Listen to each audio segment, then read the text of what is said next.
Welcome to my channel Spook Eyes Stories.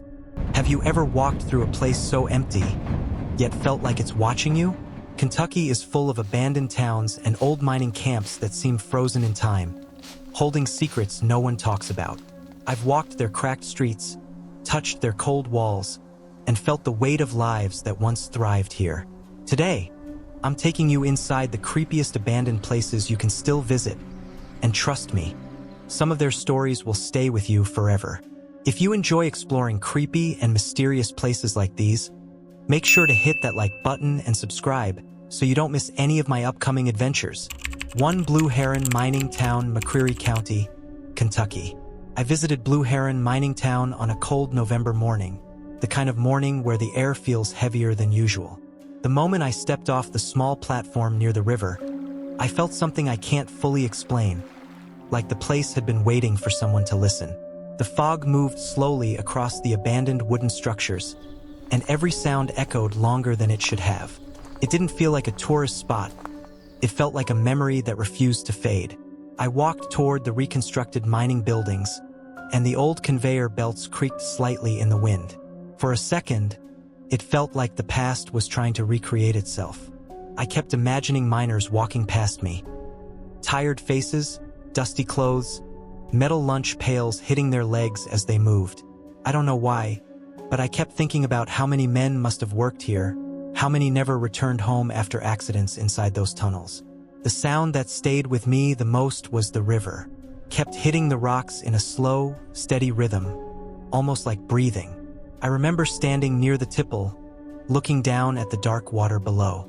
It felt like the river had seen every moment, every hope, every tragedy, every family waiting for news that never came. While walking near one of the suspended walkways, I suddenly heard something drop behind me. It wasn't loud, just enough to stop my breath for a moment. When I turned around, no one was there, but I felt something, like someone had been standing close, watching, not threatening, just aware. Before leaving, I touched the wooden railing, and it was colder than anything else around me. That cold went straight through my hand. I don't think it was the weather. I think places like Blue Heron keep pieces of the past trapped inside them. And when you walk through them, even for a moment, you feel those pieces trying to speak. 2 Barthel Coal Mining Camp, Stearns, Kentucky. I went to Barthel Coal Mining Camp on an early winter afternoon, when the sunlight looked weak and pale, as if it was struggling to reach the old wooden cabins. The moment I stepped onto the gravel path, it felt different from other abandoned places I had visited. Barthel didn't feel dead. It felt paused, like someone had pressed a button decades ago, and everything froze exactly the way it was. As I walked between the cabins, I kept hearing the crunch of gravel under my shoes, echoing off the empty buildings. It made the whole place feel louder, even though nothing was happening. Some of the cabins still had their old metal numbers hanging crookedly on the doors, and I caught myself imagining families living there. Kids running around, women calling them inside, miners preparing for another long day underground. Near the entrance of the mine, the air became strangely colder. It wasn't the normal kind of cold. It was the kind that makes your skin react before your mind does. I stood there looking into the dark tunnel, and I swear it felt like the tunnel was breathing out cold air. I didn't go inside, but even standing near it gave me this heavy feeling. Like the walls remembered the accidents, the cave-ins, the moments no one talked about. There was one moment that stayed with me. I was standing near a rusted mining cart, running my hand over the cold metal, when I heard the sound of footsteps on the wooden boards behind me. Slow, steady footsteps. I turned around immediately, but no one was there. The wind was still. The trees were silent. Yet the sound had been so clear, so real, that my heart started beating faster. I kept thinking about how many miners walked those same steps every morning, unaware of what the day would bring. Standing there, it felt like their routines were still echoing in the air, trapped in a loop that never fully faded. Before I left, I looked back once more. Barthel didn't feel abandoned. It felt like a place still holding on to its past, waiting for people to remember what happened there. 3 old Louisville abandoned Victorian mansions, Louisville, Kentucky. I remember the first time I walked through old Louisville's abandoned Victorian streets. It was late afternoon, the kind of light that makes everything look older and softer, yet strangely sharper at the same time. The houses stood tall and silent, their windows dark like eyes that had been watching the neighborhood for more than a century. Even from a distance, you could feel the weight of history pressing against the air. I stopped in front of a mansion with cracked stone steps and vines climbing all the way up its sides. When I placed my hand on the railing, the metal felt colder than it should have been, as if the house didn't want to be touched. I don't know if it was my imagination or the atmosphere, but the moment I stepped onto the porch, the world suddenly became quieter, like the street took a breath and held it. Inside, through the broken glass of the door, I could see faded wallpaper peeling off in long strips. I tried to imagine what the rooms once looked like when families lived here, furniture polished, fireplaces burning, laughter echoing down the hallways. But the longer I stood there, the more I felt something else. Something heavy, like the walls still carried the memories of people who left suddenly or unwillingly. As I walked around the side of the mansion, a soft thud came from inside. Not loud, just enough to freeze me in place. It sounded like someone had walked across a loose wooden floorboard. I knew no one was supposed to be inside, and that made the sound even sharper in my mind. I waited for it to happen again, but everything went still, almost too still. When I moved farther down the street, another house had its front door halfway open, swaying slightly even though there was no wind. I stood there watching it move, feeling this strange pull, like the house wanted me to come closer. But something inside me said not to. Walking back, I realized something. Old Louisville isn't just abandoned, it's listening. And when you're there, even for a moment, you feel like the past is following your steps. Quietly, patiently, waiting for someone to notice it again. Fort Cumberland Falls Mining Ruins, Corbin, Kentucky. I went to the Cumberland Falls area on a cloudy afternoon, the kind where the sky looks heavy and the air feels damp before it even starts raining. Most people visit the falls for the beauty, but I was drawn to the old mining ruins hidden in the woods nearby. The path leading there was narrow and quiet, and every step I took made the leaves crack in a way that felt too loud for such an empty place. The moment the trees opened up and I saw the first concrete foundation, I felt something shift inside me. The ruins looked like the skeleton of a forgotten world. Broken walls, rusted metal pieces half buried in the ground, and an old tunnel opening covered in moss. It didn't feel like a place people had abandoned. It felt like a place nature was slowly swallowing. I walked closer to one of the old structures and ran my fingers along the cold stone. It was rough but strangely solid, like it still carried the weight of the miners who once worked here. I kept imagining them walking through this same forest in the early morning, lamps in their hands, heading into the tunnels before the sun even rose. There was a moment when the wind stopped completely. No birds, no rustling, nothing. Just silence. That silence felt so deep that I could hear my own breathing too clearly. And then, from inside the tunnel, I heard a faint sound, like a small rock falling or someone shifting their weight in the darkness. I froze. I knew no one was supposed to be in there. The tunnel had been sealed for years, but the sound had been real enough to make my skin tighten. I didn't go closer. Instead, I stood there listening, waiting for something else to happen. Nothing did. But the feeling stayed. The sense that someone or something was still inside, watching from the shadows. When I finally walked back through the forest, I kept glancing behind me. Not because I was scared, but because it felt like the ruins didn't want to be left alone. Like they were holding on to stories no one ever got to hear. And for a moment, I felt like I had stepped into one of them. 5 Airdrie Ironworks, Ghost Town, Muhlenberg County, Kentucky. I reached the Airdrie Ironworks site on a late autumn day, when the leaves had already turned brown and covered most of the ground. The forest around the ruins was quiet in a way that didn't feel natural. It was the kind of quiet where you hear your own heartbeat a little louder than usual. As I walked deeper into the trees, the first stone structure came into view. Tall, dark, and partly cracked, as if time had tried to destroy it but couldn't finish the job. The ruins felt strange. Not haunted in the dramatic way people imagine, but heavy, like the ground itself remembered the people who lived and worked here nearly 2 centuries ago. I kept running my hand along the stone walls, feeling the coldness through my fingers. It almost felt like touching history directly, like the stones had absorbed the lives of the ironworkers who once stood exactly where I was standing. There was a moment when I stopped near a collapsed furnace structure. It looked like a giant stone skeleton lying in the dirt. As I stood there, I heard something behind me, soft footsteps on dry leaves. Slow, deliberate. I turned around expecting to see someone, maybe another explorer, but there was nobody, just the forest staring back at me. The wind wasn't blowing, and nothing else was moving, but the sound had been too clear to ignore. For a few seconds, I just listened, trying to convince myself it was some small animal. But a strange feeling settled in my chest, like someone had been walking behind me and stopped when I turned around. Not threatening, just observing. As I continued exploring, I found old stone foundations that looked like forgotten outlines of homes. I couldn't help imagining families living here. Fires burning inside these walls during the winter, people hoping the ironworks would change their future. But dreams die quietly, and standing there, I felt the weight of all the hope that never turned into anything. When I finally left, I looked back at the ruins one last time. They didn't feel abandoned. They felt like the remains of a story that the forest refused to let disappear. A story that still whispers if you're willing to listen closely enough. 6 Himmlerville, Himmler Coal Mining Ghost Town, Martin County, Kentucky. I visited Himmlerville on a gray, silent morning. The road leading there was so empty that for a moment I wondered if I had taken a wrong turn. But then the trees opened up, and I saw what was left of the old coal town.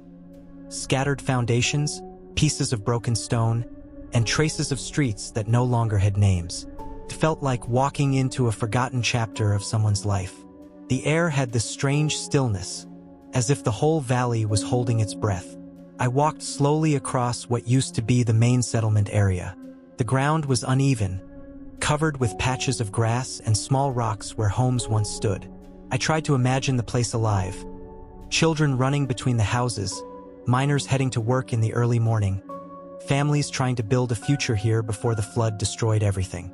Standing near the remains of an old stone structure, I suddenly felt the ground shift slightly under my foot. It wasn't dangerous, just enough to remind me how fragile the place had become. That moment made me think about the people who lived here and how quickly life can change when nature decides something else. As I moved closer to the riverbank, I felt a cold breeze hit my neck. It came fast, like someone had just walked past me.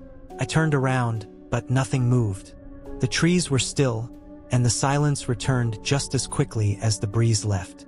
For a second, I felt this strange sensation, like someone was standing close, watching quietly. Not harmful, just present. I walked farther into the ruins and found a rusted piece of machinery half buried in the dirt. I brushed some of the soil away and felt the cold metal under my fingers. It was unsettling to think that this machine once echoed with noise, surrounded by people who believed this town would last forever. Before leaving, I stopped and looked around one more time. Himmlerville didn't feel like a ghost town. It felt like a place frozen in the exact moment hope was lost, still waiting for someone to remember the lives that were washed away. 7 Bluegrass Army Depot Abandoned Storage Buildings, Richmond, Kentucky. The Bluegrass Army Depot sits on the edge of Richmond like a silent warning. Most people only know it as a former storage site for dangerous military materials, but few talk about the abandoned storage buildings hidden deep inside the restricted woods. Those concrete bunkers once held weapons, chemicals, and crates that were never fully documented. And some say, not everything inside was meant for war. I approached the area at sunset, when the sky turned the buildings into black silhouettes. The air smelled like rust and wet soil, the kind of smell that sticks in your throat. Every step felt heavier as I got closer. The bunker doors were massive, thick steel, peeling paint, and warning signs faded by time. One door had a long scratch across the metal, like something had tried to claw its way out. Inside, the temperature dropped instantly. My flashlight hit rows of crates, some broken open, others still sealed with military tape. Papers were scattered across the floor, inventory sheets, maps, test logs. Most of the writing was crossed out or blacked out entirely. In the back corner, I noticed a small observation room with shattered glass. The walls were covered with old monitoring screens, most of them cracked beyond use. But one screen, just one, was flickering softly, even though there was no power. The static formed strange shapes, like faces pressing against the glass for a split second before disappearing. Then I heard it, a metallic dragging sound, slow and heavy, coming from the far end of the bunker. I froze. The sound moved closer, scraping against the concrete floor. My flashlight flickered even though the battery was new. For a moment, I thought I saw a shadow move between the crates. Tall, thin, and oddly distorted, as if its joints didn't bend like a human's. The dragging sound stopped abruptly. The bunker went completely silent. I didn't wait to find out what else was hiding in the darkness. As I ran out, the heavy steel door behind me slammed shut on its own, echoing through the depot like a warning. Whatever they stored here, some things were never meant to be opened. 8 Parkland Abandoned Historic Homes, Louisville, Kentucky. The Parkland neighborhood of Louisville is known for its history, its culture, and its silence. Block after block, old historic homes stand empty, their windows cracked like broken eyes watching the street. Some people say these houses are abandoned because of age and decay. Locals whisper a different reason. Something drove the last residents away. I arrived just before dusk, when the sunlight slants through the houses at strange angles. The wind moved through the empty streets like a sigh. One house stood out. A tall, narrow Victorian with a collapsed porch and hand-carved trim now rotted black. The front door was slightly open, nudged by a breeze that didn't feel like a breeze at all. Inside, the air was stale, thick with dust and something else, something sour. The living room was frozen in time. An overturned rocking chair, a fireplace full of cold ashes, and family photos still hanging crooked on the wall. But the faces in the photos had faded almost completely, except for the empty white shapes where the eyes should have been. Upstairs, the hallway felt unnaturally long, as if the house had stretched itself. The floorboards creaked under my weight, though at times I felt like someone else was walking behind me, perfectly in sync, step for step. When I turned around, the hallway was empty, but the air behind me was warm, as if someone had just breathed on my neck. One bedroom door was shut tight. I pushed it open slowly, and it resisted like something on the other side was holding it closed. When it finally gave way, the room was nearly empty except for a small wooden table with a cracked mirror. The reflection was wrong. The room behind me looked normal in the mirror, but I didn't appear at all. Just the dark doorway, and a shadow slowly stepping out of it.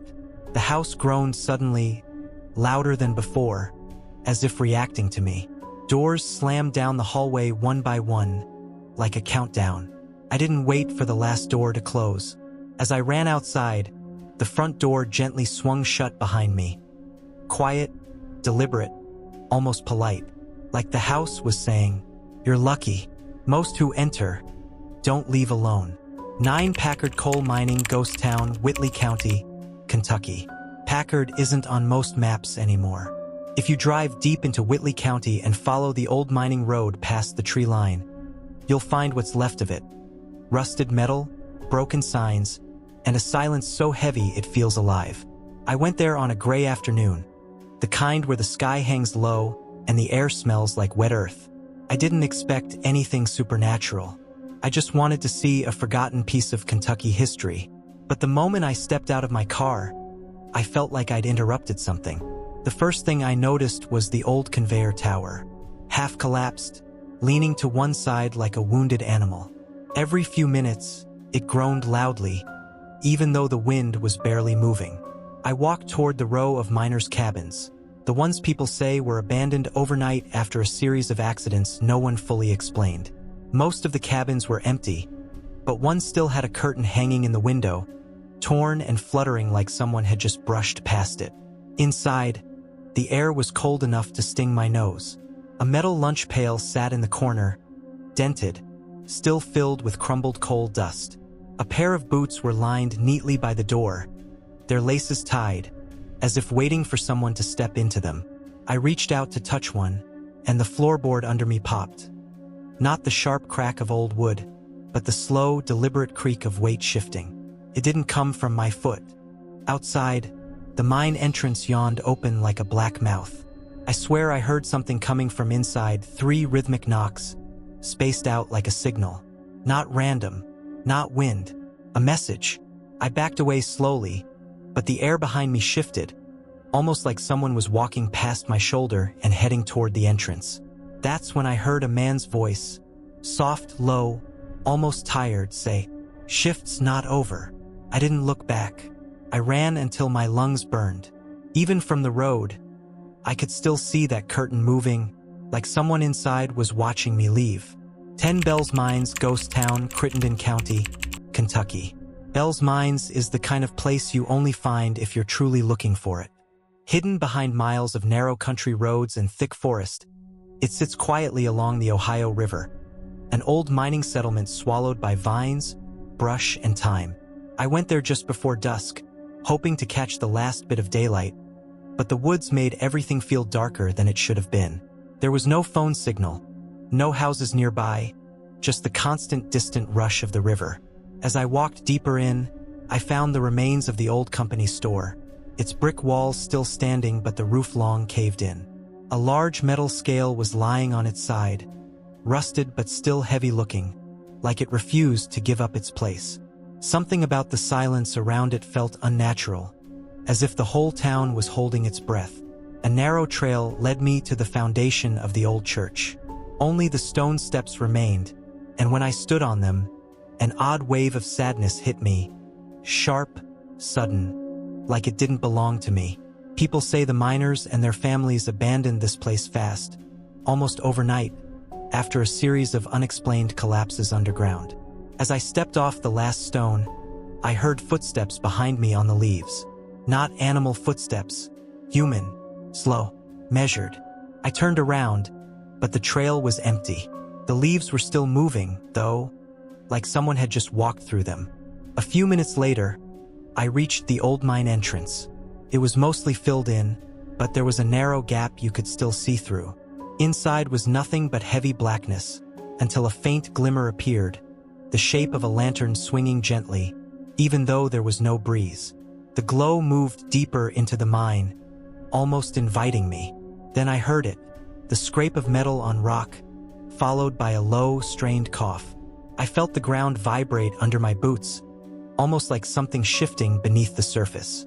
I didn't wait to see more, but as I walked back toward the road, I kept hearing that cough behind me, getting weaker, as if someone was still trying to follow me out after all these years.